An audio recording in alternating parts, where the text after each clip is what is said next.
ಓಂ ಶಾಂತಿ. ಇಂದಿನ ಮುರಳಿಯ ದಿನಾಂಕ 30/4/2024. ಪ್ರಾತಃ ಮುರಳಿ. ಓಂ ಶಾಂತಿ. ಬಾಪ್ದಾದ ಮಧುಬನ. ಮಧುರ ಮಕ್ಕಳೇ, ತಮ್ಮ ಲೆಕ್ಕವನ್ನು ಪರಿಶೀಲನೆ ಮಾಡಿಕೊಳ್ಳಿ. ಇಡೀ ದಿನದಲ್ಲಿ ತಂದೆಯನ್ನು ಎಷ್ಟು ಸಮಯ ನೆನಪು ಮಾಡಿದೆವು? ಯಾವುದೇ ತಪ್ಪನ್ನಂತೂ ಮಾಡಲಿಲ್ಲವೇ?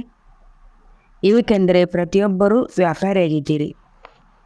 ತಂದೆ ಹೇಳುತ್ತಾರೆ, ತಮ್ಮ ಅಕೌಂಟನ್ನು ಪರಿಶೀಲನೆ ಮಾಡಿಸಿಕೊಳ್ಳಿ. ಇಡೀ ದಿನದಲ್ಲಿ ತಂದೆಯನ್ನು ಎಷ್ಟು ಸಮಯ ನೆನಪು ಮಾಡಿದೆವು? ಯಾವುದೇ ತಪ್ಪನ್ನಂತೂ ಮಾಡಲಿಲ್ಲವೇ? ಏಕೆಂದರೆ ಪ್ರತಿಯೊಬ್ಬರೂ ವ್ಯಾಪಾರಿಯಾಗಿದ್ದೇವೆ. ಪ್ರಶ್ನೆ: ಯಾವ ಒಂದು ಪರಿಶ್ರಮವನ್ನು ಅಂತರ್ಮುಖಿಯಾಗಿ ಮಾಡುತ್ತಿದ್ದಾಗ ಅಪಾರ ಖುಷಿ ಇರುವುದು? ಯಾವ ಒಂದು ಪರಿಶ್ರಮವನ್ನು ಅಂತರ್ಮುಖಿಯಾಗಿ ಮಾಡುತ್ತಿದ್ದಾಗ ಅಪಾರ ಖುಷಿಯಾಗಿರುವುದು? ಉತ್ತರ: ಜನ್ಮ ಜನ್ಮಾಂತರದಿಂದ ಏನೆಲ್ಲ ಮಾಡಿದ್ದೀರಿ ಅದು ಮುಂದೆ ಬರುತ್ತಿರುತ್ತದೆ. ಅದೆಲ್ಲದರಿಂದ ಬುದ್ಧಿಯೋಗವನ್ನು ತೆಗೆದು ಸತೋಪ್ರಧಾನರಾಗಲು ತಂದೆಯನ್ನು ನೆನಪು ಮಾಡುವ ಪರಿಶ್ರಮ ಪಡುತ್ತೀರಿ. ಎಲ್ಲ ಕಡೆಯಿಂದ ಬುದ್ಧಿಯೋಗವನ್ನು ತೆಗೆದು ಅಂತರ್ಮುಖಿಯಾಗಿ ತಂದೆಯನ್ನು ನೆನಪು ಮಾಡಿ ಸರ್ವೀಸಿನ ಸಾಕ್ಷಿಯನ್ನು ಕೊಡಿ. ಆಗ ಅಪಾರ ಖುಷಿ ಇರುತ್ತದೆ. ಜನ್ಮ ಜನ್ಮಾಂತರದಿಂದ ಏನೆಲ್ಲ ಮಾಡಿದ್ದೀರಿ ಅದು ಮುಂದೆ ಬರುತ್ತಿರುತ್ತದೆ. ಎಲ್ಲದರಿಂದ ಬುದ್ಧಿಯೋಗವನ್ನು ತೆಗೆದು ಸತೋಪ್ರಧಾನರಾಗಲು ತಂದೆಯನ್ನು ನೆನಪು ಮಾಡುವ ಪರಿಶ್ರಮ ಪಡುತ್ತೀರಿ. ಎಲ್ಲ ಕಡೆಯಿಂದ ಬುದ್ಧಿಯೋಗವನ್ನು ತೆಗೆದು ಅಂತರ್ಮುಖಿಯಾಗಿ ತಂದೆಯನ್ನು ನೆನಪು ಮಾಡಿ ಸರ್ವೀಸಿನ ಸಾಕ್ಷಿಯನ್ನು ಕೊಡಿ. ಆಗ ಅಪಾರ ಖುಷಿ ಇರುತ್ತದೆ. ಓಂ ಶಾಂತಿ. ತಂದೆಯು ಕುಳಿತು ಮಕ್ಕಳಿಗೆ ತಿಳಿಸುತ್ತಾರೆ. ಇದಂತೂ ಮಕ್ಕಳಿಗೆ ತಿಳಿದಿದೆ. ಆತ್ಮಿಕ ತಂದೆಯು ಆತ್ಮಿಕ ಮಕ್ಕಳಿಗೆ ತಿಳಿಸುತ್ತಾರೆ ಅಂದಾಗ ಆತ್ಮಿಕ ತಂದೆಯು ಬೇಹದ್ದಿನ ತಂದೆಯಾದರು. ಆತ್ಮಿಕ ತಂದೆಯು ಬೇಹದ್ದಿನ ಮಕ್ಕಳಾದರಿ. ತಂದೆಯಂತೂ ಎಲ್ಲ ಮಕ್ಕಳ ಸದ್ಗತಿ ಮಾಡಬೇಕಾಗಿದೆ. ಯಾರ ಮೂಲಕ? ಈ ಮಕ್ಕಳ ಮೂಲಕ ವಿಶ್ವದ ಸದ್ಗತಿ ಮಾಡಬೇಕಾಗಿದೆ. ಇಡೀ ವಿಶ್ವದ ಮಕ್ಕಳಂತೂ ಇಲ್ಲಿಗೆ ಬಂದು ಓದುವುದಿಲ್ಲ. ಹೆಸರೇ ಬೇರೆಯಾಗಿದೆ. ಈಶ್ವರೀಯ ವಿಶ್ವವಿದ್ಯಾಲಯ ಎಲ್ಲರಿಗೂ ಮುಕ್ತಿ ಅಂತೂ ಸಿಗುತ್ತದೆ. ಮುಕ್ತಿ ಎಂದಾದರೂ ಹೇಳಿ, ಜೀವನ್ಮುಕ್ತಿ ಎಂದಾದರೂ ಹೇಳಿ. ಮುಕ್ತಿಯಲ್ಲಿ ಹೋಗಿ ಪುನಃ ಜೀವನ್ಮುಕ್ತಿಯಲ್ಲಿ ಎಲ್ಲರೂ ಬರಲೇಬೇಕಾಗಿದೆ. ಆದ್ದರಿಂದ ಎಲ್ಲರೂ ಮುಕ್ತಿಧಾಮದ ಮೂಲಕ ಜೀವನ್ಮುಕ್ತಿಯಲ್ಲಿ ಬರುತ್ತಾರೆ ಎಂದು ಹೇಳುತ್ತಾರೆ. ಒಬ್ಬರ ಹಿಂದೆ ಇನ್ನೊಬ್ಬರು ಪಾತ್ರವನ್ನು ಅಭಿನಯಿಸಲು ಬರಲೇಬೇಕಾಗಿದೆ. ಅಲ್ಲಿಯವರೆಗೂ ಮುಕ್ತಿಧಾಮದಲ್ಲಿ ಇರಬೇಕಾಗುತ್ತದೆ. ಮಕ್ಕಳಿಗೆ ಈಗ ರಚಯಿತ ಮತ್ತು ರಚನೆಯ ಅರಿವು ಆಗಿದೆ. ಈ ಇಡೀ ರಚನೆಯು ಅನಾದಿಯಾಗಿದೆ. ರಚಯಿತ ಒಬ್ಬ ತಂದೆಯೇ ಆಗಿದ್ದಾರೆ. ಎಲ್ಲ ಆತ್ಮಗಳು ಬೇಹದ್ದಿನ ತಂದೆಯ ಮಕ್ಕಳಾಗಿದ್ದೀರಾ. ಯಾವಾಗ ಮಕ್ಕಳಿಗೆ ಇದು ತಿಳಿಯುತ್ತದೆಯೋ ಆಗ ಅವರೇ ಬಂದು ಯೋಗವನ್ನು ಕಲಿಯುತ್ತಾರೆ. ಇದು ಭಾರತಕ್ಕಾಗಿಯೇ ಯೋಗವಿದೆ. ತಂದೆಯು ಭಾರತದಲ್ಲೇ ಬರುತ್ತಾರೆ. ಭಾರತವಾಸಿಗಳಿಗೆ ನೆನಪಿನ ಯಾತ್ರೆಯನ್ನು ಕಲಿಸಿ ಪಾವನರನ್ನಾಗಿ ಮಾಡುತ್ತಾರೆ ಮತ್ತು ಈ ಸೃಷ್ಟಿ ಚಕ್ರವು ಹೇಗೆ ತಿರುಗುತ್ತದೆ ಎಂಬ ಜ್ಞಾನವನ್ನು ಕೊಡುತ್ತಾರೆ. ಇದೂ ಸಹ ಮಕ್ಕಳೇ ತಿಳಿದುಕೊಂಡಿದ್ದೀರಿ. ರುದ್ರಮಾಲೆಯೂ ಇದೆ. ಅದರ ಮಹಿಮೆ ಮತ್ತು ಪೂಜೆ ಆಗುತ್ತದೆ, ಸ್ಮರಣೆ ಮಾಡಲಾಗುತ್ತದೆ. ಭಕ್ತಿಯ ಮಾಲೆಯೂ ಇದೆ. ಶ್ರೇಷ್ಠಾತಿ ಶ್ರೇಷ್ಠರ ಭಕ್ತರ ಮಾಲೆಯಾಗಿದೆ. ಭಕ್ತರ ಮಾಲೆಯಲ್ಲಿ ನಂತರ ಜ್ಞಾನ ಮಾಲೆಯಲ್ಲಿ. ಭಕ್ತರ ಮಾಲೆಯ ನಂತರ ಜ್ಞಾನ ಮಾಲೆ ಆಗಬೇಕು. ಭಕ್ತಿ ಮತ್ತು ಜ್ಞಾನವಿದೆಯಲ್ಲವೇ? ಭಕ್ತರ ಮಾಲೆ ಇದೆ, ಹಾಗೆ ರುದ್ರಮಾಲೆಯೂ ಇದೆ. ಅಂತಿಮದಲ್ಲಿ ರುಂಡಮಾಲೆ ಎಂದು ಹೇಳಲಾಗುತ್ತದೆ. ಏಕೆಂದರೆ ಸರ್ವಶ್ರೇಷ್ಠರು ಈ ಮನುಷ್ಯ ಸೃಷ್ಟಿಯಲ್ಲಿ ವಿಷ್ಣು ಇದ್ದಾರೆ. ಯಾರನ್ನು ಸೂಕ್ಷ್ಮವತನದಲ್ಲಿ ತೋರಿಸುತ್ತಾರೆ? ಪ್ರಜಾಪಿತ ಇವರಾಗಿದ್ದಾರೆ. ಇವರ ಮಾಲೆಯೂ ಇದೆ. ಅಂತಿಮದಲ್ಲಿ ಈ ಮಾಲೆ ಆಗುವುದು. ಆಗಲೇ ರುದ್ರಮಾಲೆ ಮತ್ತು ವಿಷ್ಣುವಿನ ವೈಜಯಂತಿಯ ಮಾಲೆ ಆಗುವುದು. ಶ್ರೇಷ್ಠಾತಿ ಶ್ರೇಷ್ಠ ಶಿವತಂದೆ ಆಗಿದ್ದಾರೆ ಮತ್ತು ಶ್ರೇಷ್ಠಾತಿ ಶ್ರೇಷ್ಠ ವಿಷ್ಣುವಿನ ರಾಜ್ಯವಾಗಿದೆ. ಶೋಭೆಗಾಗಿ ಭಕ್ತಿಯಲ್ಲಿ ಎಷ್ಟೊಂದು ಚಿತ್ರಗಳನ್ನು ಮಾಡಿದ್ದಾರೆ, ಆದರೆ ಜ್ಞಾನವು ಸ್ವಲ್ಪವೂ ಇಲ್ಲ. ನೀವು ಯಾವ ಚಿತ್ರಗಳನ್ನು ಮಾಡಿಸುತ್ತೀರೋ ಅದರ ಪರಿಚಯವನ್ನು ತಿಳಿಸುವುದರಿಂದ ಮನುಷ್ಯರು ಅರಿತುಕೊಳ್ಳಬೇಕಾಗುತ್ತದೆ.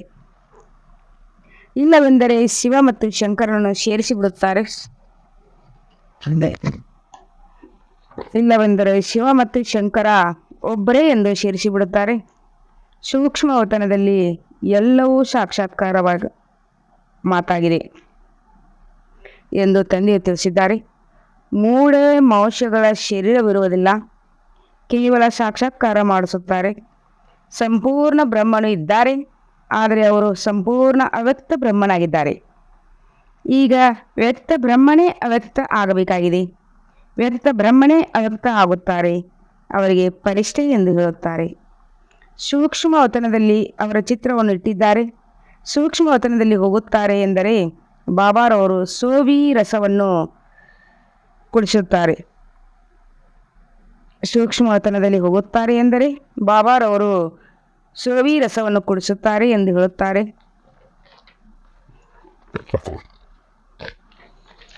ಆದರೆ ಅಲ್ಲಿ ವೃಕ್ಷ ಮೊದಲಾದವಂತೂ ಇಲ್ಲ, ಎಲ್ಲವೂ ವೈಕುಂಠದಲ್ಲಿ ಇರುತ್ತದೆ.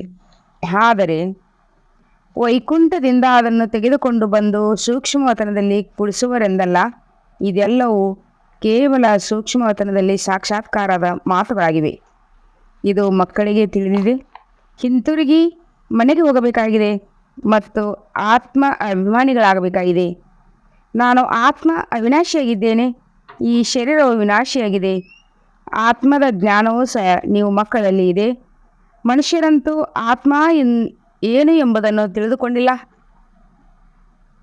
ಅವರಿಗೆ ಆತ್ಮನಲ್ಲಿ 84 ಜನ್ಮಗಳ ಪಾತ್ರವು ಹೇಗೆ ತುಂಬಲ್ಪಟ್ಟಿದೆ ಎಂದು ಗೊತ್ತೇ ಇಲ್ಲ.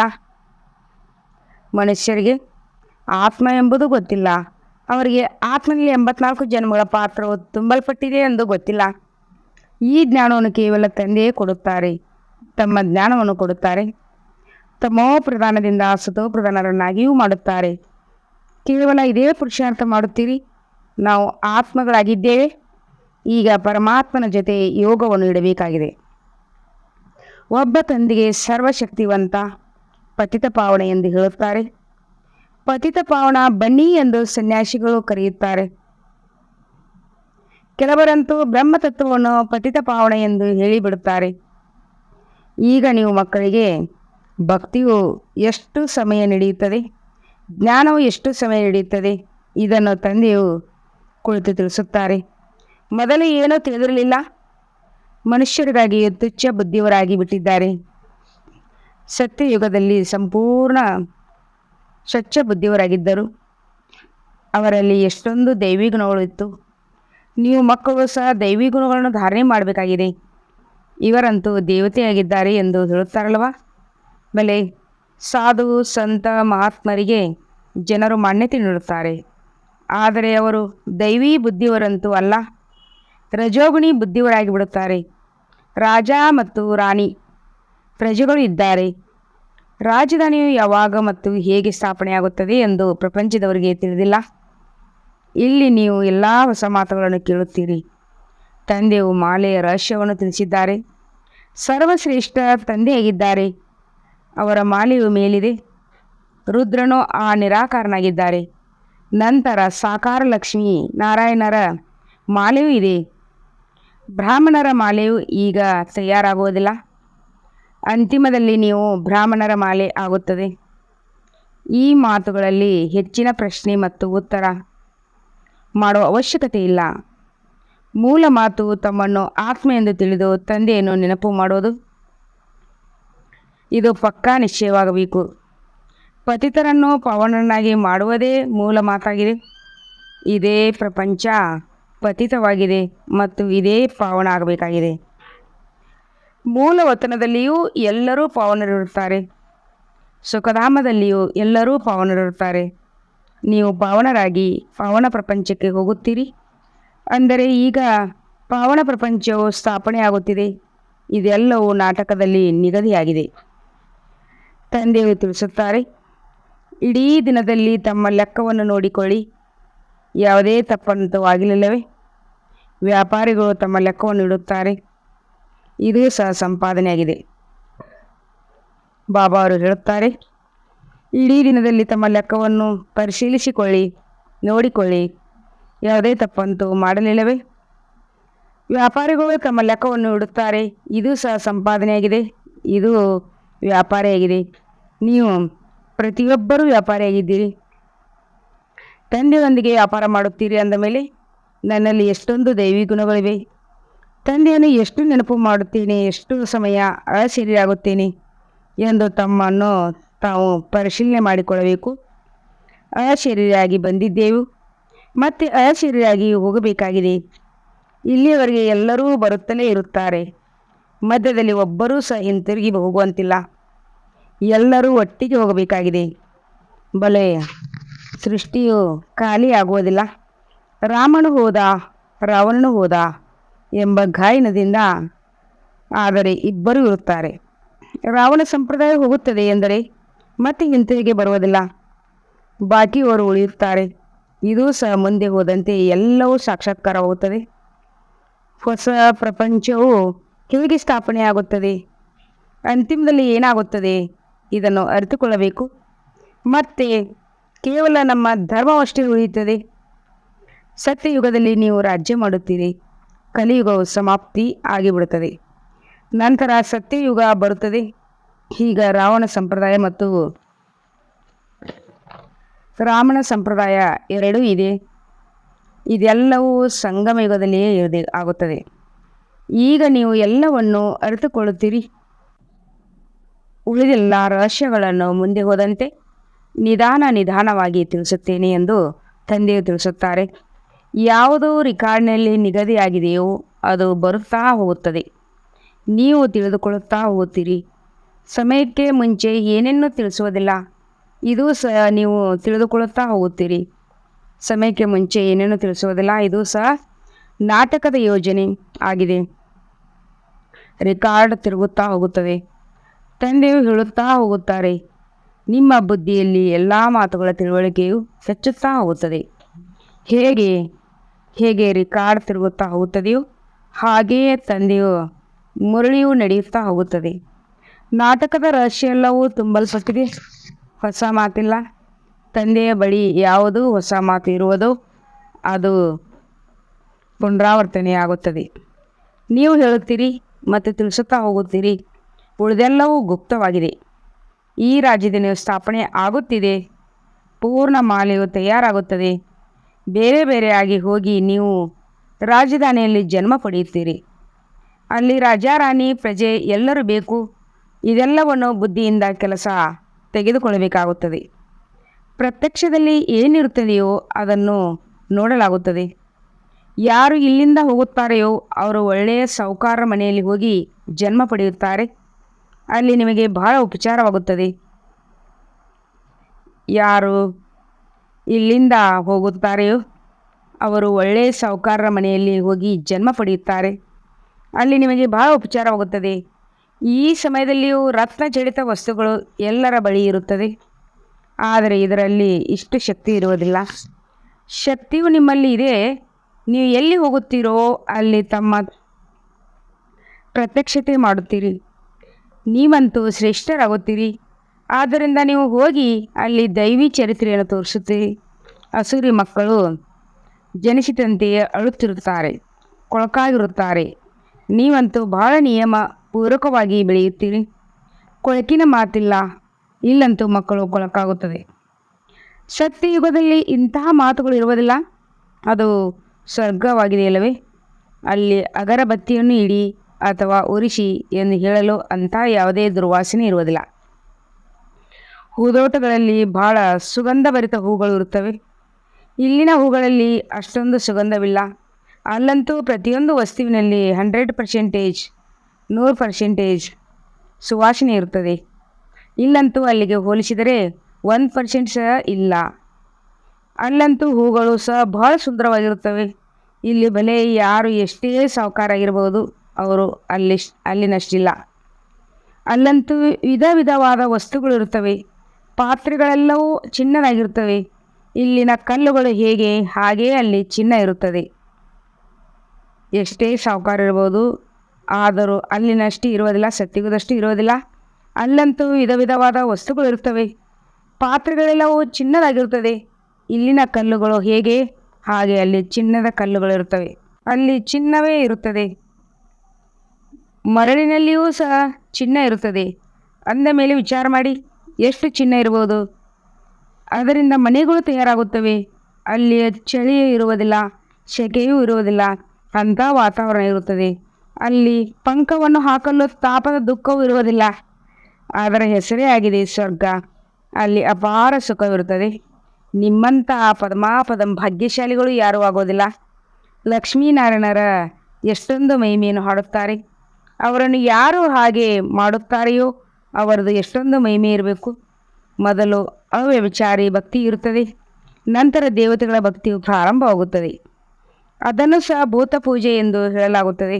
ಶರೀರವಂತೂ ಇರುವುದಿಲ್ಲ, ಪಂಚತತ್ವಗಳ ಪೂಜೆ ಆಗುತ್ತದೆ. ಶಿವತಂದೆಗೆ ಭೂತ ಪೂಜೆ ಎಂದು ಹೇಳುವುದಿಲ್ಲ.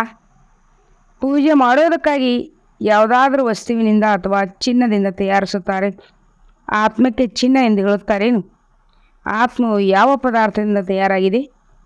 ಶಿವನ ಚಿತ್ರವು ಯಾವ ವಸ್ತುವಿನಿಂದ ತಯಾರಾಗಿದೆ ಎಂದರೆ ತಕ್ಷಣ ತಿಳಿಸುತ್ತಾರೆ. ಆದರೆ ಆತ್ಮ ಪರಮಾತ್ಮನು ಯಾವ ವಸ್ತುವಿನಿಂದ ತಯಾರಾಗಿದೆ ಎಂದರೆ ಯಾರೂ ತಿಳಿಸುವುದಿಲ್ಲ. ಸತ್ಯಯುಗದಲ್ಲಿ ಪಂಚತತ್ವಗಳು ಶುದ್ಧವಾಗಿರುತ್ತವೆ, ಇಲ್ಲಿ ಅಶುದ್ಧವಾಗಿದೆ ಅಂದಾಗ ಪುರುಷಾರ್ಥಿ ಮಕ್ಕಳು ಇಂತಿಂಥ ವಿಚಾರಗಳನ್ನು ಮಾಡುತ್ತಿರುತ್ತಾರೆ. ಇವೆಲ್ಲ ಮಾತುಗಳನ್ನು ಸಹ ಬಿಟ್ಟು ಬಿಡಿ. ಏನಾಗಬೇಕು ಅದೆಲ್ಲ ಆಗಬೇಕು ಎಂದು ತಂದೆಯು ತಿಳಿಸುತ್ತಾರೆ. ಮೊದಲು ತಂದೆಯನ್ನು ನೆನಪು ಮಾಡಿ, 4 ಕಡೆಯಿಂದ ಬುದ್ಧಿಯೋಗವನ್ನು ತೆಗೆದು ನನ್ನೊಬ್ಬನ ನೆನಪು ಮಾಡಿ, ಆಗ ವಿಕರ್ಮ ವಿನಾಶ ಆಗುತ್ತದೆ. ಏನೆಲ್ಲವೂ ಕೇಳುತ್ತೀರೋ ಅದೆಲ್ಲವನ್ನು ಬಿಟ್ಟು ಒಂದು ಮಾತನ್ನು ಪಕ್ಕಾ ಮಾಡಿಕೊಳ್ಳಿ, ನಾವು ಸತೋಪ್ರಧಾನರಾಗಬೇಕಾಗಿದೆ. ಮತ್ತು ಸತ್ಯುಗದಲ್ಲಿ ಕಲ್ಪಕಲ್ಪವು ಏನಾಗಿರುವುದೋ ಅದೇ ಆಗುವುದು. ಅದರಲ್ಲಿ ಸ್ವಲ್ಪವೂ ಅಂತರವಿರುವುದಿಲ್ಲ. ಮೂಲ ಮಾತಾಗಿದೆ. ತಂದೆಯನ್ನು ನೆನಪು ಮಾಡಿ, ಇದು ಪರಿಶ್ರಮ ಆಗಿದೆ, ಅದನ್ನು ಪೂರ್ಣ ಮಾಡಿ. ಬಿರುಗಾಳಿಗಳು ಬಹಳ ಬರುತ್ತಿವೆ. ಜನ್ಮ ಜನ್ಮಾಂತರದಿಂದ ಏನೆಲ್ಲವೂ ಮಾಡಿದ್ದೀರೋ ಅದೆಲ್ಲವೂ ಮುಂದೆ ಬರುತ್ತದೆ. ಆದ್ದರಿಂದ ಎಲ್ಲ ಕಡೆಯಿಂದ ಬುದ್ಧಿಯನ್ನು ತೆಗೆದು ಅಂತರ್ಮುಖಿಗಳಾಗಿ ನನ್ನೊಬ್ಬನನ್ನು ನೆನಪು ಮಾಡುವ ಪುರುಷಾರ್ಥ ಮಾಡಿ. ನೀವು ಮಕ್ಕಳಿಗೆ ಸ್ಮೃತಿಯಂತೂ ಬಂದಿದೆ. ನಂಬರ್ ವಾರ್ ಪುರುಷಾರ್ಥದ ಅನುಸಾರ ಸರ್ವೀಸಿನಿಂದಲೂ ತಿಳಿಯುತ್ತದೆ. ಸರ್ವೀಸ್ ಮಾಡುವವರಿಗೆ ಸರ್ವೀಸಿನ ಖುಷಿ ಇರುತ್ತದೆ. ಯಾರು ಚೆನ್ನಾಗಿ ಸರ್ವೀಸ್ ಮಾಡುತ್ತಾರೋ ಅವರಿಗೆ ಸರ್ವೀಸಿನ ಪ್ರತ್ಯಕ್ಷ ಪ್ರಮಾಣವು ಸಿಗುತ್ತದೆ. ಮಾರ್ಗದರ್ಶಕರಾಗಿ ಬರುತ್ತಾರೆ. ಅವರು ಮಾರ್ಗದರ್ಶಕರಾಗಿ ಬರುತ್ತಾರೆ. ಯಾರು ಮಹಾರಥಿ, ಕುದುರೆ ಸವಾರ್, ಕಾಲಾಳುಗಳಾಗಿದ್ದಾರೆ ಎಂಬುದು ತಕ್ಷಣ ತಿಳಿಯುತ್ತದೆ. ಒಳ್ಳೆಯದು. ಮಧುರಾತಿ ಮಧುರ ಅಗಲಿ ಮರಳಿ ಸಿಕ್ಕಿರುವಂತಹ ಮಕ್ಕಳಿಗೆ ಪ್ರೀತಿಯ ಮಾತ್ಪೀತ ಬಾಪ್ತದರವರ ನೆನಪು, ಪ್ರೀತಿ ಹಾಗೂ ಸುಪ್ರಭಾತ. ಆತ್ಮೀಯ ಮಕ್ಕಳಿಗೆ ಆತ್ಮೀಯ ತಂದೆಯ ನಮಸ್ತೆ.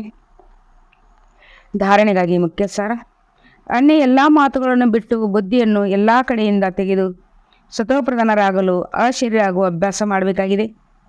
ದೈವೀ ಗುಣಗಳನ್ನು ಧಾರಣೆ ಮಾಡಬೇಕಾಗಿದೆ. 2ನೇ ಪಾಯಿಂಟು, ಬುದ್ಧಿಯಲ್ಲಿ ಒಳ್ಳೊಳ್ಳೆಯ ವಿಚಾರಗಳನ್ನು ತೆಗೆಯಬೇಕಾಗಿದೆ.